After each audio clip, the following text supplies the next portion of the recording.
G'day, welcome to iCULTIVATE. My name's Steve.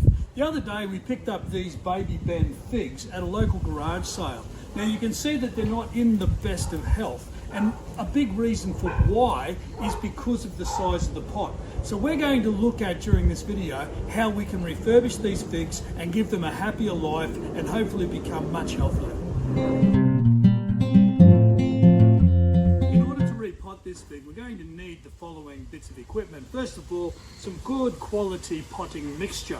Secondly, some rocks or some bark chip would equally do as well. Some slow release fertilizer, and also I like to use some seaweed concentrate to water it in with.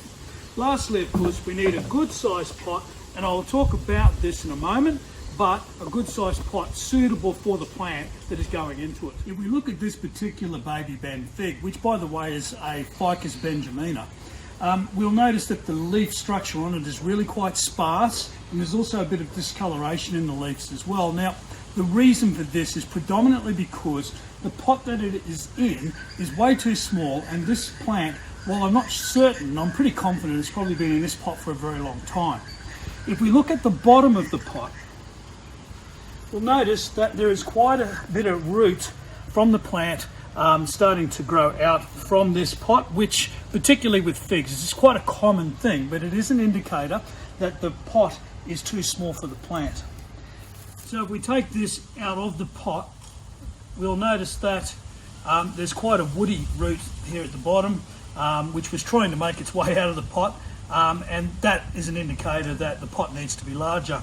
We can also see a lot of the roots wrapping around the bottom here, and that's something which we really want to avoid with all plants that are in pots, and this certainly is in need of being put into a larger pot.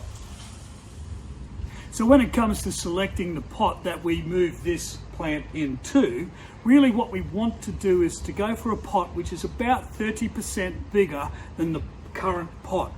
Now the reason why we don't want to go too big is because that will first of all require too much potting mixture to fill in the gaps, and when we have a pot that is too big, there is also a tendency to overwater it.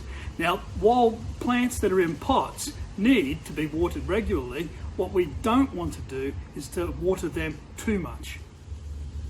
So with my pot about 30% bigger than the original pot, the other thing I need to make sure of is that we have good drainage holes in the bottom. We need to ensure that water does not accumulate and collect in the pot. We need it to drain away.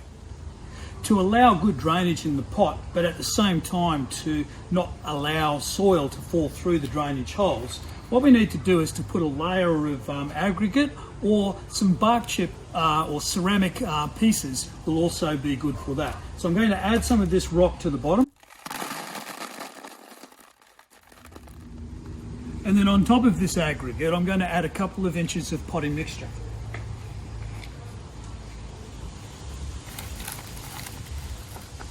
Firm it down a little. And then the next step is to make sure that our levels are correct for the plant to go into this pot. Now we need to prepare this plant for going into the pot. So I remove it and just lay it on the side. Now with figs, what I would actually recommend doing is removing all this hard root here, breaking it away. We can even cut it off, because what we don't want is for the roots to continue their circular growth around the pot. So we can actually cut this away.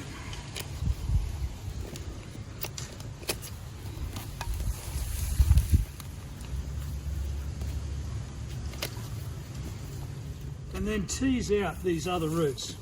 Now with many other plants, if you don't have too much of that circular growth around the bottom of the pot, I wouldn't cut away like I did then, but with something like a fig, it's okay. And you can see in here these really large constricted roots that we've got in there, and it's probably best to remove those, but tease out these roots as much as possible.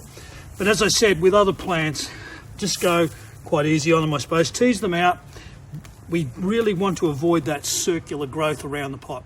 So now we can add this plant into this pot. We need to make sure that we get the level right though. So the first thing I'm going to do is to test it for the level.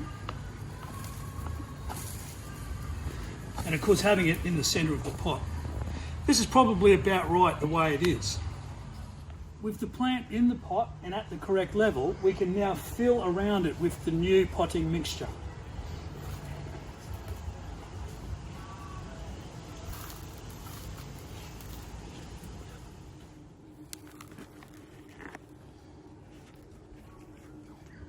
Firm down the soil around the sides. What we don't want to do is to have the mixture higher than it was in the previous pot. We need to make sure that it comes back up to about the same level.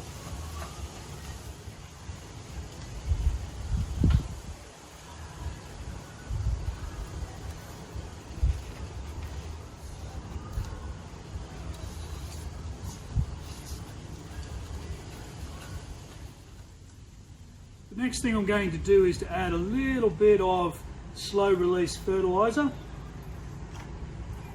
Scratch that into the surface, and then we'll finish this off with a watering in with some seaweed concentrate diluted down. While we're watering this in with our diluted seaweed concentrate, a real good rule of thumb is to water in with about 30% of the volume of the pot. In other words, if the pot is, say, 30 litres, well then add about 10 litres of water to water it in. The seaweed concentrate will help to deal with any transplant shock and will help to invigorate the root growth of the plant back again following the repotting process. You may find that as it waters in, there's a slight subsidence of the potting mixture. If that is the case, you can top it up a little bit after finishing. I would now finish this off with a little bit of mulch around the top to help with the water retention in the pot, but keeping in mind what we don't want is to have the pot sitting in water or the plant sitting in water within the pot. So we need to make sure that it is well draining. Now I hope you've enjoyed this video. Can I ask you to please go down to the thumbs up and give us a thumbs up, subscribe to this channel and go to our website iCULTIVATE.net and become a member of the community. Thanks for watching.